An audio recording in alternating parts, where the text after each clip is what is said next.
what's going on, homies? It's your boy Stumped back for the OPTC video, and in today's video, we are doing the end of month tier list for April 2024, the pre-end of month tier list for the 11th anniversary of One Piece Treasure Cruise. In today's video, we're taking all the legends in the game, putting them on a tier list for you guys to help break down what are the best legends in the game to pretty much the worst legends in the game. Hopefully this tier list helps all players out with what you want to prioritize in terms of characters to max out, where to use them, and where you want to spend your valuable materials on. In today's video, we're taking, like I said, every character in all facets of the game. We're looking at Pika to PvP and Grand Party, all the way to Kizuna, Treasure Map, all the pieces of content that you guys will be farming throughout the months that is One Piece Treasure Cruise, and where the characters hold the most value. Now, look, we are still living in a boosted meta. I don't really ever see that changing. I think that's probably the best way for them to make the most money. And moving into the 11th anniversary, they are sort of funneling into Rumble as the big new game mode. But obviously, the 6-man makeup of a regular team is the crux of the game. So we are ranking characters on their power, their speed, their versatility, their usability, and just overall how often we use these particular characters because they're classes and colors like that. But if you guys agree with the tier list, let me know in the comment section below. If you disagree, let me know down below there too. Way down that belt like button, hit the subscribe button, do all that good stuff. With that said, let's dive into the tier list for April 2025. Alright, so as of last month, this is what the tier list looked like. Again, we are doing this for month-to-month basis, so characters are going to drop when the content sort of doesn't really satisfy what is actually going on with the character. So, top 10, Zoro Sanji still holds the cake as best character in the game. The character is now over a year and 5 months old, which is crazy to think that they're still this high on the tier list. Ace is fantastic for stuff like Pikqchu. It's really, really good in Treasure Map as well. Yamato pops up in like every piece of content where I can use Yamato, I will use Yamato. These two for Pikqchu especially, they're so good. Luffy, Nami Karina, Luffy again, Shanks, Roger, and then Luffy again. So lots of Gear 5 Luffys up here in the top echelons of the top 10. And then we go down to the God tier. Like, these characters are just super fantastic in their own right, and you could definitely make an argument for them if you guys wanted to say they are some of the best legends in the game, because they definitely are. So we'll do some chopping and changing of these tier lists as well, because I do think, like, with power creep moving through the 11th anniversary, we're gonna need a lot more space on this sort of top tier for these particular characters. So moving on to meta, these characters, they work so well because of the characters above them. S tier captains, you realistically using these guys as captains for the best and most effectiveness out of them. Next, you got S tier Sailor. We go down to S tier Level Limit Break, which you need 10 copies of. PvP, A tier Captain, and as you guys can see, we basically just make our way down all the way down to Bad.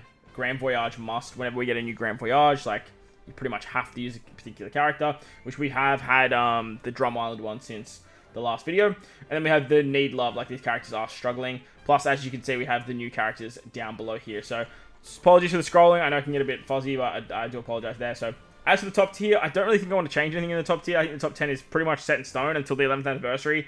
I can't see any characters really of, like, the last month really taking them down. But having a look at the God tier, I do want to make some changes. I think that Yamato has definitely seen her time. I think she's still an S tier captain and a great sub, but, like, I haven't used Yamato in God knows how long. Nami definitely still very, very good. Yamato's probably on her way down. Uta and Yamato Ace still make things a lot easier. Whitebeard and Ace, they're a great captain because of the ability to run Whitebeard Pirates, but that's probably about it. Odin, Kido, and Denjiro, honestly, like, I think they're just probably an S tier Sailor. I realistically haven't used them since their release, just like kind of like Sulongs are down here as well. What else can we do? Up here in God tier, everyone's pretty stock, like, solid. I think Mihawk could probably move down, and then we could probably move Daz Bones down to S tier Sailor. I actually pulled Daz Bones, and I have not used him once. Like, it's just wild.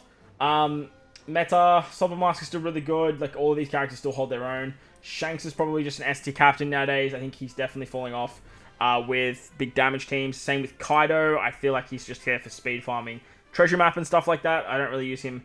He's still good for big damage, damage teams. So I guess you could probably make an argument with the slasher builds that they are the meta for damage in their respective classes and colors. But, like, in the regular format, like, we're not really seeing play with them. As for everything else, like, we could probably move some of these guys down. Like, I feel like you're now, like, an A tier captain. I feel like you're just an A tier captain. You just don't, like, these characters just don't really have that much. Or probably S tier sub for lore. Yeah, S tier subs definitely the best place for lore. I guess you probably say the same thing about Yamato and Ace, right? Like, you're just not really using them as a captain. You're just really realistically using them as a sub.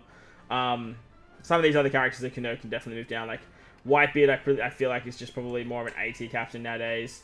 Roger Newgate's probably more of an A-tier sailor. We don't really use Roger Newgate too much anymore.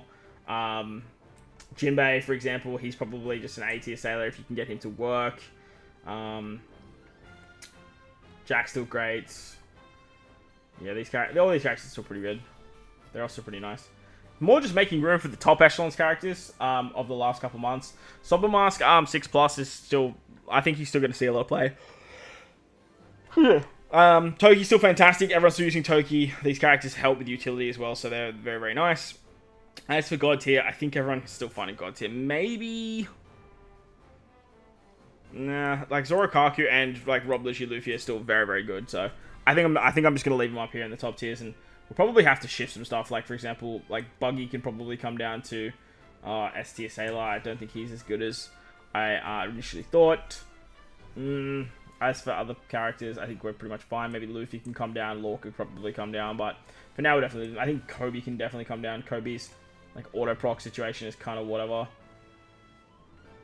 And Shiryu has the invisibility, so that makes him kind of fun. K-Dad has attack down. Yeah, I think we're okay here. So, if you guys want to check out the tier list, I'll try and leave a link in the description for you guys so you can go check it out as well. And just have a better look at it. So, heading back down now, we have the first character was a PvP legend in Pika. Now, Pika's release was interesting because when I first read Pika, I was like, what the hell are they thinking? This character seems super mid. And then I did the discount and I pulled Pika, and Pika's very, very good. Like, very, very good. Pika unlocks the powerhouse-driven team to run Strength Luffy in the front lines comfortably because Pika buffs both driven and fighter characters. You can very easily make a powerhouse-driven team with fighter-centric characters, as a lot of the the powerhouse characters have driven in their makeup. On top of that, you can sort of slap fighters in. You can make a fighter strength team. He's so good. He gives a shield. He gives hard stats. He's a fantastic character, and he has so much nerfing if you have the right characters on the team as well. So, very, very good PvP unit. Alongside him came the 6+ Doflamingo, and this one's a super weird one. I don't rate this Dofi at all. I think that the 6-star Doflamingo is just a better unit. I don't know where I have that Doflamingo. Is he... wherever? Surely I've got him in A-tier captain, right? Or maybe A-tier sub? Interesting. He's not down here in... Huh. Oh, also, I'm actually going to bring him down because we have to talk about Kid. Totally forgot about Kid. That's interesting. Where did I have strength? Oh, he's over here in support. I'm going to leave him in support because he's got a very, very good support. This tier, by the way, too, if you guys want to take like a screenshot of it, like this is the best characters to sort of keep around for just like one copy for support. But Doflamingo has special bind removal in his captain. Like, that's probably the biggest draw to his kit. His special now does a little bit more, in the sense that if you have an attack boost and an orb boost, you get the bigger chain boost and base attack. But essentially, he's kind of just the same unit. Still buffs driven. He buffs slashes now, I believe, too. So he's kind of whatever. He's locked behind that paywall. You're not gonna see him for a very long time. So don't really worry about him too much. But if you do pull him, he's very good in Rumble. Like, he's very, very good. He has a fantastic super special for Rumble. Speaking of Rumble, we have Strength Kid. Strength Kid has now come back into the Rumble meta. With the new tag system for the version 15.0 update, Kid got his level limit break, and with that, they added, if you have, say, 4 Kid Pirates, 4 Paramecia types, 4 of the Worst Generation, or 4 characters from the Land of Wano, and you can cross-match them, you then get extra effects with Kid in Rumble. You get like a level 3 CD reduction, you get extra HP, you get extra defense, I believe, too. He's very, very good on the strength team, and you can definitely find a way to bring some of these big boppers in, because you only need 4 to get the buffs. On top of that, he just buffs strength as a whole, so very, very good unit. Definitely seen a rise in the meta. As for his regular kit in like the 6-man format, I don't think he's gotten that much of a buff. I can see him getting a 6+ this anniversary, so we'll probably come back to him on the next tier list as well. But definitely worth mentioning. Next we have Tashigi. Tashigi's an interesting one because she also has an auto-procking ability just like Kobe. Whenever you use an orb buff or I believe it's an end of turn healing buff, she then procs her special on the next turn. And she removes special bind. I believe Kobe does too, actually. She removes special bind, which is really, really good, especially if you're going to have to deal with stuff like fear. But the real upside for her is in... what are we doing in S tier sailor? We should be an S tier captain. The real upside to her in treasure map is when you use, like, if you have an orb boosting special. Say, for example, you use the Zoro Juro unit, the Dex one. You use him on turn 1 for a wave clear. He gives you an orb buff, and then Toshigi will auto-proc her special on turn 2, which will give you a wave clear, and then if you're running 2 Toshigis, you'll get Toshigi's special for the final stage as well, because it's a 3-turn orb buff, and then you just increase it and all that fun stuff. So, if any, like, treasure map stage comes up with, like, special one on the final stage, and then you bring, like, an orb booster for turn 1 that also wave clears, like, basic Zoro, because Zoro triggers the Toshigi superclass anyway. Use Zoro... Yeah, she's just going to be like one of the best treasure map speed farmers in the entire game. Plus, because she's a treasure map legend, she is going to be boosted every single time. She gives you a 3-turn orb boost. She can increase orb boost if she has an orb boost. She can remove all beneficial effects. So another really good ability if, say, for example, you get a very low attack and orb buff, she can then just wipe that. Other than that, she doesn't really provide all that much, and she's just kind of like a stock standard legend. On top of that, though, like I just feel like she's probably going to be like very, very good for treasure map in its own right, and that's probably where I'm going to see most play for her. Other than that, I don't really see her being used too much outside of the treasure map game mode. Moving down now, we had Sabo and Bonnie. Sabo and Bonnie, honestly, I can't remember what Sabo and Bonnie do. Like, it's... Like, we just get so many legends every single month. It's just so hard to keep track of. But they are an S tier... they're a Kizuna legend. I'm probably going to put them in S tier Sailor. I remember... Or probably S tier Captain. I remember if you tap with a recovery orb, which they can obviously give themselves, they give increased damage taken, and then they can apply weakness buff, they give chain boundary, they also give you that Toki ability for 3 turns, where you can select one unit, and they're just immune to anything that the enemy wants to throw at you. Now, this is realistically only good when enemies have, like, interrupts to certain actions. Say, for example, there is an interrupt for an orb boost, and it's going to blow away your captain, and only that one unit. That's where Sabo and Bonnie is going to show their most, like, valuable power. That way you can just avoid it. Blow away is probably the big one. You can avoid it on that sort of one unit, but as soon as it says, like, you know, hits the entire crew, like, Bonnie and Sabo, they're not going to protect you from that, which is, like, the big drawback to the character. They do have a superclass, I believe, for Cerebrals, but, like, again, it's just a straight filler legend for a very lackluster Kizuna that we had as the regular 10-star. Like, they just need to do something about 10-star Kizunas, man. Then we had Viv Rebecca. Viv Rebecca 6+. Honestly, Viv Rebecca 6+ is ass, man. Like, they're so bad. Where's the Grand Voyage must tier? That, like, the furthest you're going to get with this character is use them for either Doflamingo 2 and the Grand Voyage at, I can't remember what it was. I think it's against Mr. 5? I think you asked Mr. 5. But basically, the character just got, like, no upgrade at all. They added a super special, which becomes Chain Boundary, but they decided to lock it behind 8 switches for some reason. The special is now a bigger color affinity booster for 3 turns instead of 2, which I guess is kind of cool. But the real, like, standout factor of this character is they added a line in their special that says, if the team has nullified type effects. Now, in Super Boss, since the release of the class advantageous type, they have just slapped us with a debuff of 99 turns where you just don't have type advantage. Now, this is a very interesting thing because they've obviously taken note of that and said, hey, we understand that we've given you this artificial difficulty, but now we're going to add characters to help counter that artificial difficulty. So, if you have a color affinity booster in Super Boss Kizuna, the character's basically null and void because, like, type advantage and color affinity doesn't matter. So, having a character that can give you something different instead of that type advantage is a little bit nicer. At least she just gives you the tap timing. It is what it is, but it's nice. Like, say for example, it was like an attack and orb boost instead. Like, this would be very, very valuable. Overall, though, characters flop. I'm not a huge fan of the 6+.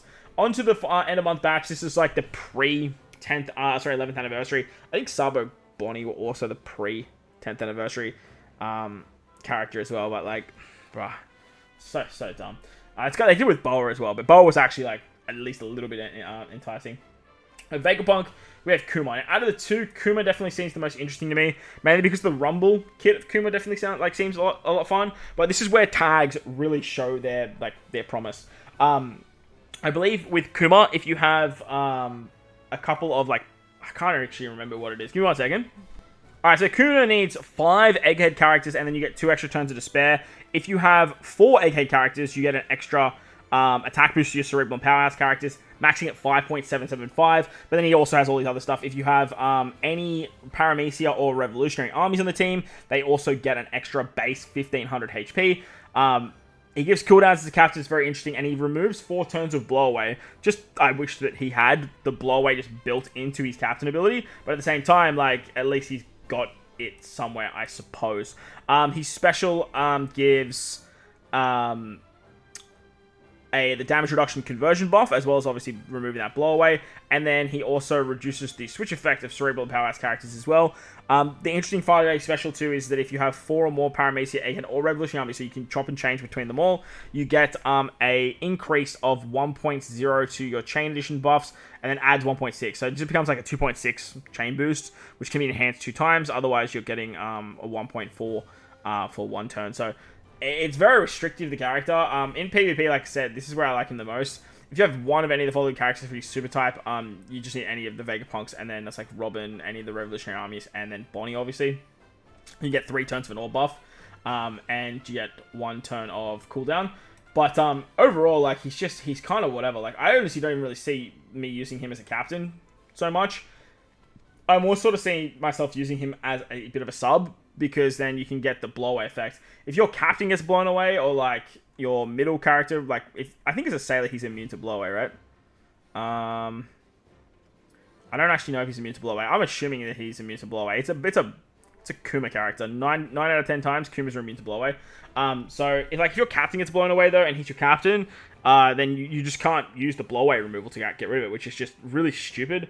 And it showed in Pika because they blew away your friend captain, so you couldn't use this guy as a friend captain to just bypass that, which is just very annoying. Plus, like, having all those restrictions to get the despair removal, you need 5 or more egghead characters on the team. Like, it's very easy to get the 4, and then obviously if you have the 5, you have the despair removal, and you get the extra attack and stuff like that. But then you also want those egghead characters to be Paramecia types or Revolutionary Army characters to get the buff. Like, it's just, you're jumping through a lot of hoops when it comes to team building with this guy. And look, this is what it's going to be for the tag system, and I understand that. But for Kuma in particular, like, we don't have, like, a plethora of, like, oh my god, look at these amazing egghead characters yet.